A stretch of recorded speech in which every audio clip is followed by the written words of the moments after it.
Whether you're grabbing your boat out of your garage to put it on the car or the end of a river run, one thing to remember is you've got to put it on the car securely.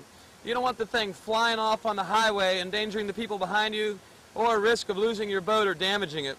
So the key is to not try to reinvent the wheel. We're going to show you how to get it on the car securely and safely so that you never lose it. Clay Wright's going to do the job. When using rope, I typically just tie one end to the rack, then come over the boat, passing through the security loop, and then making another loop on the other side of the rack. A lot of times I'll go ahead and take a bite or tie a ½ inch in one end, pulling a loop. A lot of people call this a trucker's hitch. It's really easy not to tie. Then simply slide the other rope through the loop, pull it to tight, and now put another bite in your rope. I like to tie another bite right through here just for security. And as you can see now, the boat may slide a little bit, but it can't come off the car. And that's just one end. Other devices that are real helpful are these cam straps. These allow you to tighten the rope and cinch it off without having to tie a knot.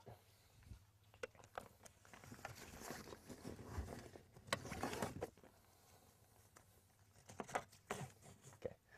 Once again, the important part is getting one end through the security loop before you come around the rest of the boat. And using the camming device, it's very easy. Simply slide your webbing through and crank it tight. The cam does the rest of the work for you.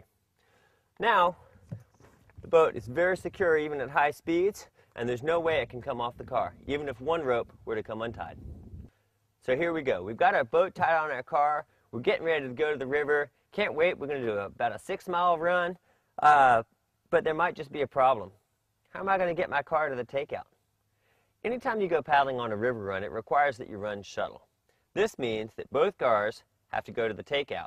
Typically, you unload your dry clothes, maybe some beverages, and enough straps to tie all the boats on the car. Then you drive the other car up to the put-in. So this way, you get on the river, you paddle down the river, you get to your second car, then you drive it back up to get the first car again. This is part of the sport.